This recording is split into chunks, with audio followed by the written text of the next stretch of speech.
కర్నూలు జిల్లా ఆదోని పట్టణంలో medical college కోసం పోరాడుతున్న విద్యార్థిని సంఘం నాయకులపై ఆదోని తాలూకు ఎస్ఐ, సిఐ మరియు ఎస్ఐ విద్యార్థులపై చాలా దురుసుగా ప్రవర్తించారని, ఇలా ప్రవర్తించడం చాలా దుర్మార్గమని ఈ రోజు ఎస్ఎఫ్ఐ విద్యార్థి సంఘం యూనియన్ నాయకులు విలేకరులతో సమావేశం ఏర్పాటు చేశారు.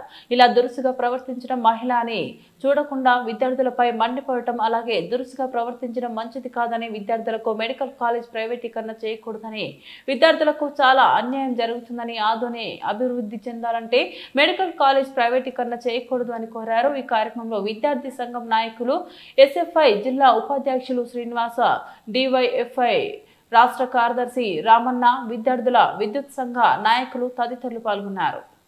అనేక మందికి ప్రజలకు ఆరోగ్యానికి ఇది భరోసా ఇస్తుంది. అట్లా ఈరోజు మెడికల్ కాలేజ్ సీట్లు మనందరూ తెలుసు. ఏదైనా మెడికల్ కాలేజీలో జాయిన్ అవ్వాలంటే 80 లక్షల నుంచి బేరమాడితే 1.5 దాకా ఈరోజు ఫీజులు ఉన్నాయి. 150 సీట్లు, కనీసం సెంట్రల్ ప్రభుత్వం 50 సీట్లు తీసుకున్నా 100 సీట్లు మనకు అందుబాటులోకి వచ్చేటువంటి పరిస్థితి కూడా ఉంది. దీని ద్వారా పేద విద్యార్థులు కూడా మెడికల్ విద్య అందేటువంటి పరిస్థితి ఉంటుంది. రెండవది, ఈరోజు మనం ఆదోని 8 రోడ్లో తీసుకుంటే మనం ఆరేకల్ దగ్గర ఈరోజు అన్ని రకాల సౌకర్యాలకు అవకాశం ఉంది. అందుకనే దీన్ని పీపీపీ అంటే ఏంటంటే భూమి ఇస్తుంది ప్రభుత్వం, అలాగే నీళ్లు ఇస్తుంది, కరెంటు ఇస్తుంది, వాడు వచ్చి గోడ కట్టుకొని డబ్బులు దోచుకోనేటువంటిదే పీపీపీ. నిజంగా ఈరోజు కూటమి ప్రభుత్వానికి ఏదైనా చిక్కుతుంటే పీపీపీ అంటే ఏంటో నిర్వచనం చెప్పాల్సిన అవసరం ఉంది.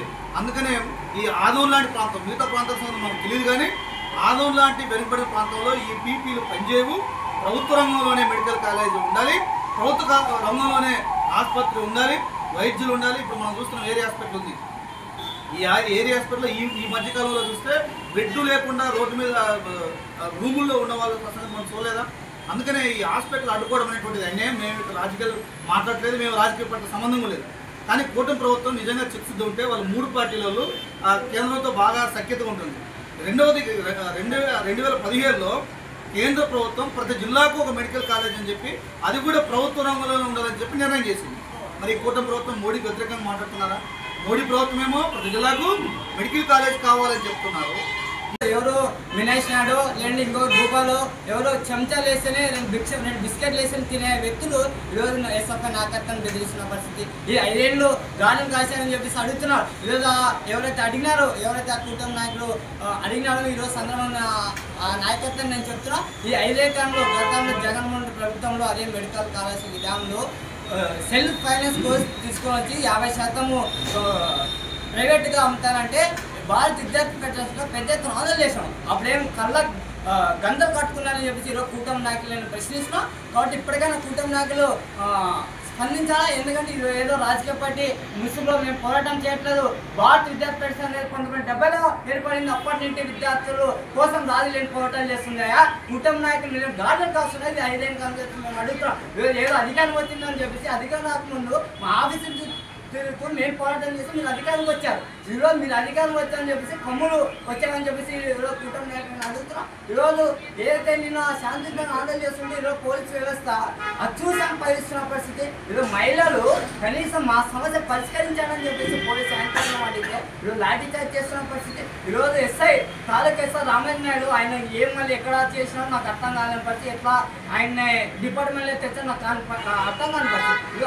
మహిళల్ని చేతో చంప కొట్టిన పరిస్థితి. అంటే ఈరోజు ఫోటోలు తీసి మీ మీద కేసు పెడతాను అంటే కేసు పెడతానంటే మీరు విద్యార్థి లోకం భయపడుతుంది అనుకున్నారా? ఈరోజు మేము ఆ ఫోటోలో 1000 మంది పాల్గొన్నాం. ఈరోజు 10 మంది మీద కేసు పెట్టారు కదా, 1000 మంది మీద కేసు పెట్టండి మీకు దమ్ముంటే అని చెప్పేసి ఈరోజు పోలీసు యాంకర్గా నేను పిలిపిస్తున్నా. ఈరోజు 10 మంది మీద పెట్టారు కాదు, 1000 మంది మీద పెట్టండి. మీరు ఎన్ని జైలు పెడతారో జైలు పెట్టుకొని ఆరంభం మాత్రమే. మా విద్యార్థులు మా కార్యకర్త సెల్ ఫోన్ కూడా ఈరోజు పలుకొడుతున్న పరిస్థితి. అంటే ఫోటోలు తీసే నేరమా? మేము రాజ్యాంగం మాకు కనిపించలేదా? ఈరోజు ఎస్ఐ రామాంజనాలు నన్ను ఎట్లా కొడుతున్నాడు చూడండి. మీడియా మిత్రులందరూ ఈరోజు పోలీస్ జబ్బులు వేసుకొని నేను ఒక్కరిని కొడుతున్నాడు. ఆయన ఏదో చెప్తున్నాడు.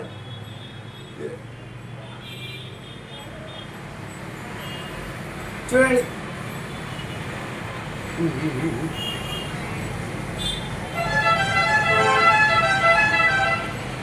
ఈరోజు ఇలాంటి డాక్టర్స్ అడుగుతున్నా, అయ్యా నాకు చాలా కడుపు నొప్పి ఉంది, హాస్పిటల్ పిలుచుకోవాలి, నేను ట్యాబ్లెట్ తెచ్చాను అని చెప్పేసి నేను డబ్బులు ట్యాబ్లెట్ తెచ్చాను. ట్యాబ్లెట్ తెచ్చినప్పుడు నాకు తగ్గకపోతే సిఏ వస్తాడు, ఎస్ఐ వస్తాడు, పిలుచుకోమంటామంటే ఎస్ఐ గారు వచ్చి లంజా కొడుకు నిన్ను ఇక్కడ ఎదురు పెట్టారని చెప్పేసి నన్ను లాక్కొని అవతలేసిన పరిస్థితి మాకు కనబడుతుంది. ఈరోజు ఈ లంజా కొడుకి ఎందుకు టాబ్లెట్ ఇచ్చారు? ఈ గంజా కూడా చనిపోవాలని చెప్పేసి బూతులు మాట్లాడుతున్న పరిస్థితి.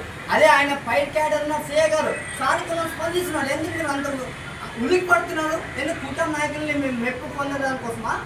మేము అడగచ్చి ఈరోజు రామజల్ని అడుగుతున్నాం. అట్లనే డాక్టర్ ఎస్విఎస్ఐ డాక్టర్ నాయక్ గారు ఈరోజు విద్యార్థి నాయకత్వాన్ని చూడుకోకున్నట్ల చేయితో గుర్తుతున్నారండి.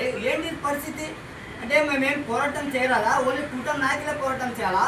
ఈరోజు గతంలో కూటమి ప్రభుత్వం అధికారం రాకముందు ఏం చెప్పారు? మా రాజ్యాంగాన్ని కాపాడుతాం, మేము రాజ్యాంగాన్ని విలువలు ఇస్తాం, ముందు అరెస్ట్